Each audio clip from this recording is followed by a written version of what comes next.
I think there's not a way to change your genes, but there are ways that you can slow the aging process. And I tell people they should follow the ABCs.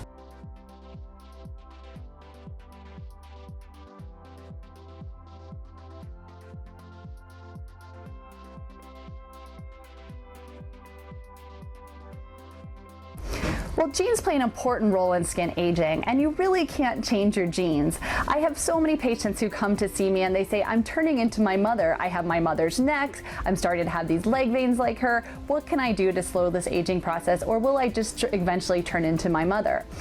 I think there's not a way to change your genes, but there are ways that you can slow the aging process. And I tell people they should follow the ABCs. A stands for vitamin A, or its derivative is retinol or retin A. It's a great topical vitamin that you can put on your skin nightly to help even out fine lines as well as even skin tone. B stands for vitamin B, or you'll see that in products called niacinamide.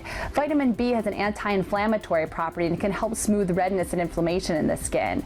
And C stands for vitamin C. It's a really important antioxidant that can also slow the aging process. So just remember your ABCs, and it can help kind of turn back time a little bit.